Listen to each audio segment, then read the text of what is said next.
Kidlat News Updates. Sa ating mga balita, 3 Pinoy kumpirmadong patay sa sunog sa isang gusali sa Kuwait. Pilipinas kabilang sa top 10 worst countries for workers.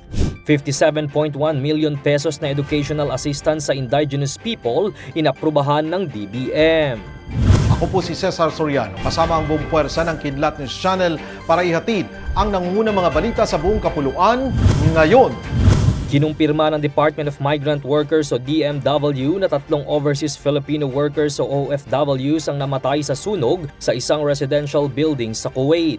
Ayon kay DMW Secretary Hans Kakdak, ang 3 Pilipino ay namatay dahil sa smoke inhalation at parte sila ng iniulat na 11 OFW na trabahador sa isang Kuwaiti construction company na namamalagi sa naturang gusali. Dagdag pa ng ahensya na 2 pang Pilipino ang kasalukuyang kritikal ang lagay habang ang 6 naman sa mga ito ang kumpirmadong ligtas. Sa ngayon ay nakikipag-ugnayan na ang ahensya, katuwang ang Overseas Workers Welfare Administration o OWA sa mga pamilya ng mga biktima para sa tulong mula sa pamahalaan.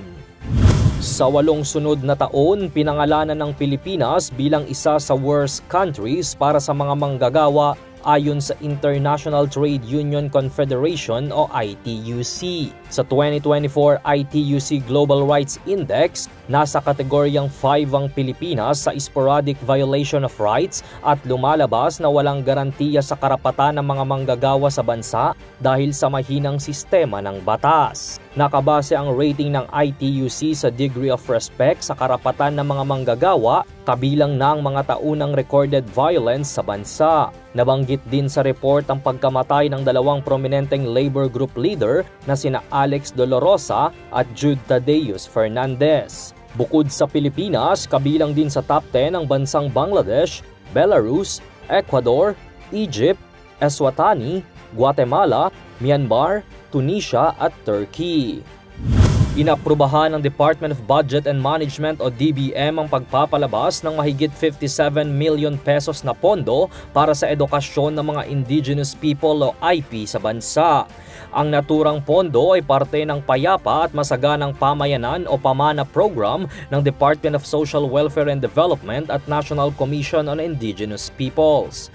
Ayon sa ahensya, layon nitong matiyak at matulungan ng mga kabataang katutubo na makamit ang dekalidad na edukasyon pangunahin na sa mga conflict areas sa bansa.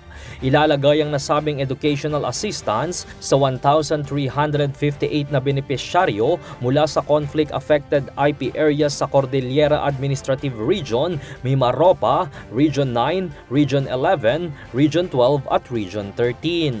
Para sa Kidlat News Updates, ito si Jai Reyes nag-uulat. Atin niyo pong natunghayan ang mga headlines sa mga nakalipas na oras. Manatiling nakatutok para sa mga susunod na updates at breaking news. Ako po si Cesar Soriano, kasama niyo sa bawat pagputo ng balita.